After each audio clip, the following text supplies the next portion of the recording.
Welcome back, folks.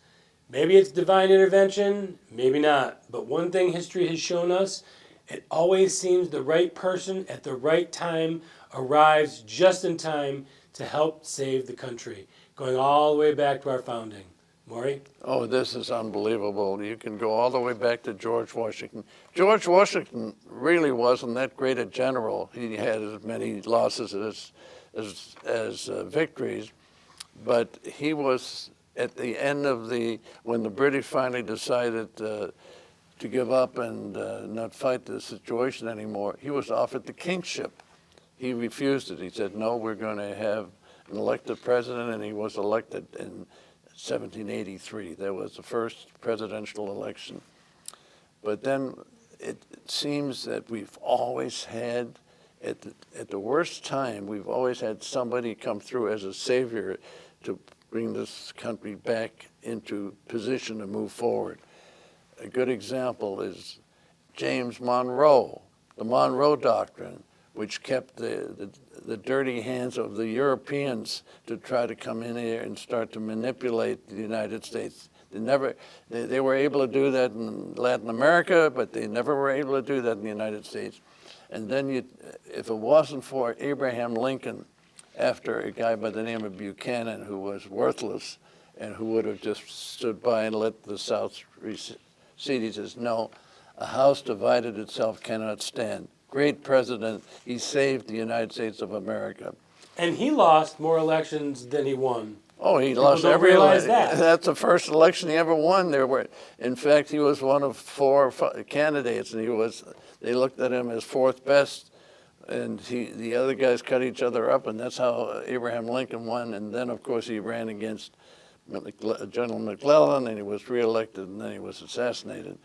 You had Teddy Roosevelt at the time when the big financial pirates started taking over this country, and he stood up against them and became a man of respect for this country, and another great one. And then, of course, Franklin Delano Roosevelt, the way he treated the Depression. I mean, the first thing he did is he put people to work and started building an infrastructure, which my biggest disgust with Obama is he took that trillion dollars and put it into Unions, cap and trade, and it's so disgusting. I don't want to even say anything more other than the fact that it was in solar panel companies that all went bankrupt. Yeah, and they couldn't compete with the Chinese. And then, of course, Reagan. I mean, Reagan came along. How about Kennedy? Yeah, well, Kennedy, we already mentioned. In fact, Kennedy made the young people feel good, the fact that you can be young and still be effective. He was only 43 years old when he was elected, and he was smart enough and clever enough that he couldn't, Khrushchev was forced to do something, and instead of humiliating him, he gave him something. Then you got Reagan. And Reagan, of course, put a stop to the inflation.